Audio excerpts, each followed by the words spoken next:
my answer to that was, what kind of drugs are you on? At that point, he said, oh, that's another call. I've got to take it. I have to talk to you later, and hung up. Well, the night of the Senate call, they were going to have elections for the Senate pro tem. So they had two individuals on the call board, and they came up with a way to be able to verify the voting. One of the representatives from Texas had another software that could be used in conjunction with the software being used for the call board, whereby 8 other witnesses would be able to see the call board live, but not be able to hear the conversation or take part in it. We could just see, so that when the voting was taking place, we would be able to count them and verify who got how many votes. Now, part of what I also agreed to do for the Senate and the House was each of the people who were running for the position of Speaker of the House and Senate Pro Tem had sent in resumes to C.W. Wright. He forwarded them on to me, and I disseminated them out to the proper people in each body. I thought. I did not know until the night of the Senate call. During the call, no, I take that back, it was just before, people had called and said, my resume wasn't included. I sent it to CW, and he didn't include it. One of them was an honorable lady in Florida, and there were several others. CW had deliberately removed them. I got the file, the master file, later, sent to me from somebody else, and those resumes had indeed been there. I shared them at the last minute. So, anyway, the election went forward, and I was one of the witnesses who could see the board and count the votes. That's why I know firsthand to this day that Jim Geiger has been lying all this time about having the next highest votes. Folks, he had exactly 3 votes. Terry is our featured guest today. And so, Terry, I'm going to let you continue with more of the evidence exposing RuSA. And I want to remind everybody that all supporting documents, recordings, and everything else will be posted on our website at freedommarines.us. And that will be, those documents and recordings will be available sometime this evening. So go ahead, Terry. Okay, the rest of that night I had forgotten as far as the election went.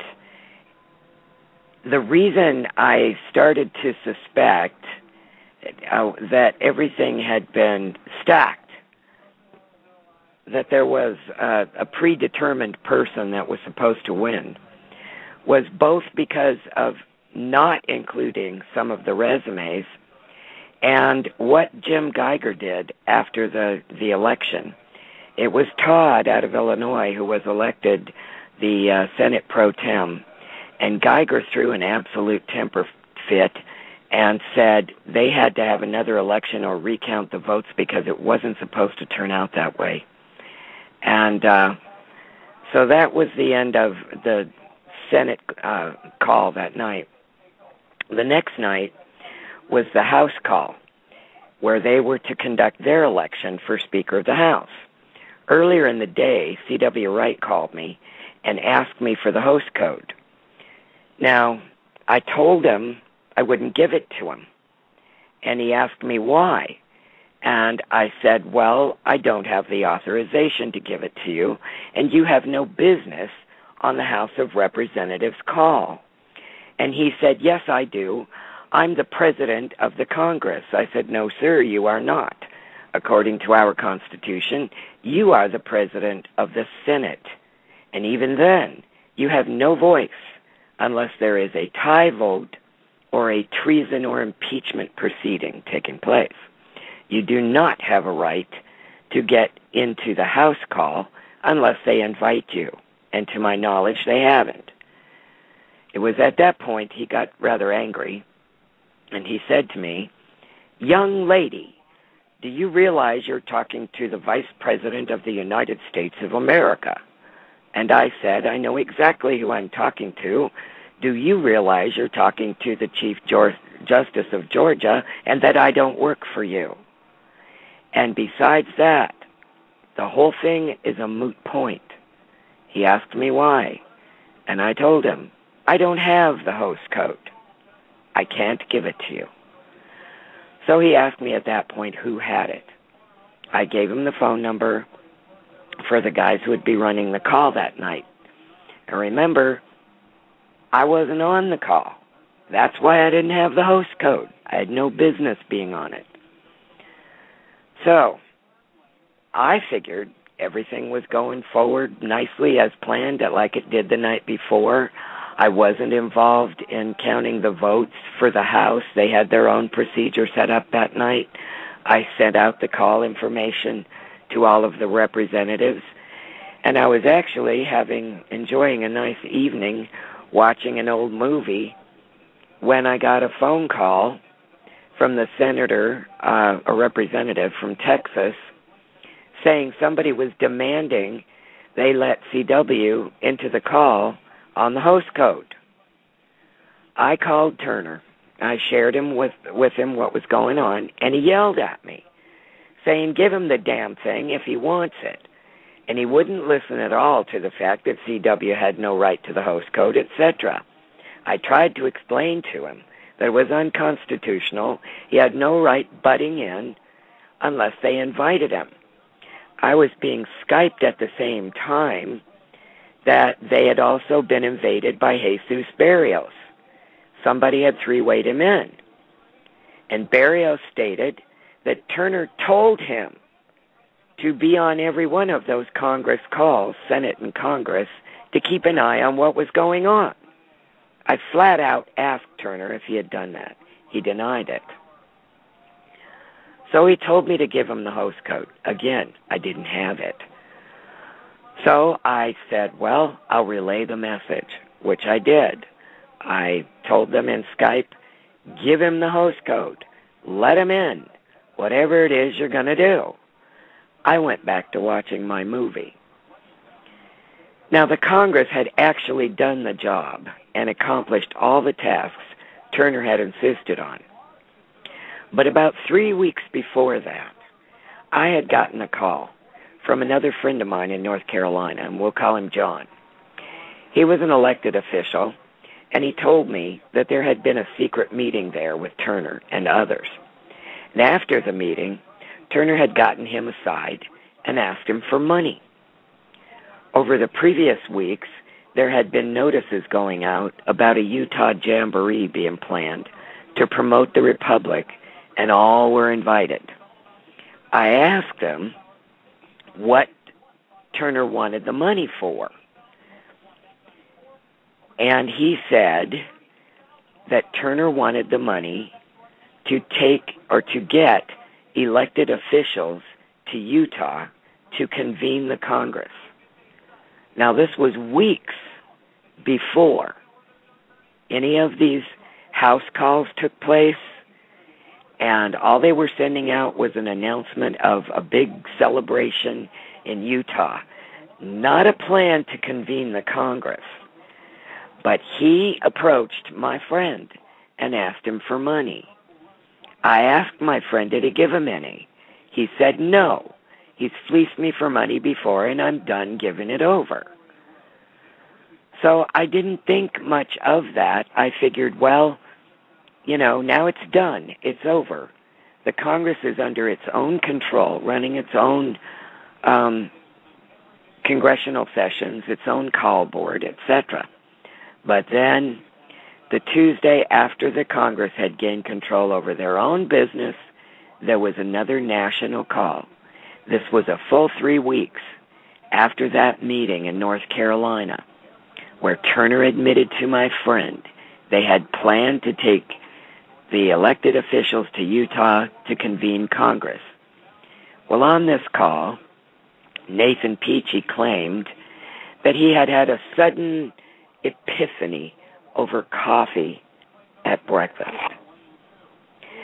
And in that epiphany, he realized that according to our Constitution, and I'd like to point out, this is the one and only time that Nathan ever spouted anything in regard to interpretation of our Constitution or other founding documents that he was actually right.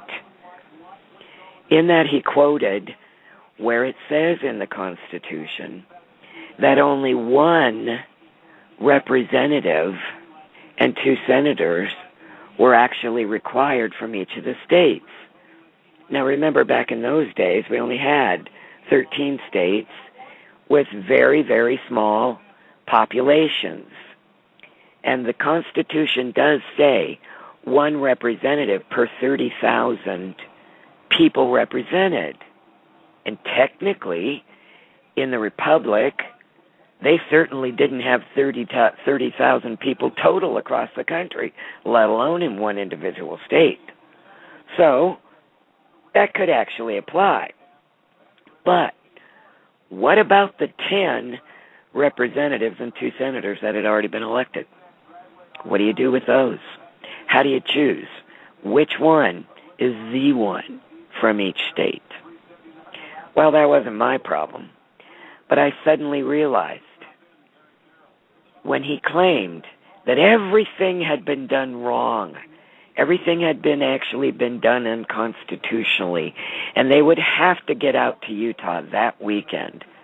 And all elected officials, they had to have at least one representative and 2 senators from each state, and they all needed to get to Utah to convene the Congress and do it all over again the correct way. I realized then why this was taking place. They had lost control of the legislative body. Up until that point, Turner's inner circle of national thugs had controlled every single branch: the judicial, the executive, and the congressional. And the only way they were going to get it back, because now Congress was under its own power, was to do what they did in Utah. 7 states refused to go. Georgia was one of them. I was asked by my Georgia Assembly, as were a couple of others, that if we really felt we should be there, they would come up with the money to send us. But we all voted and we all agreed we wanted nothing to do with it, that it was unconstitutional, it was unlawful, what they were doing was not authorized, and we wouldn't take part in it. Well, in the meantime, I was aware, because some of the people who were responsible for coming forth with possible funding early on in RAP had contacted me. It wasn't just one group, there were several.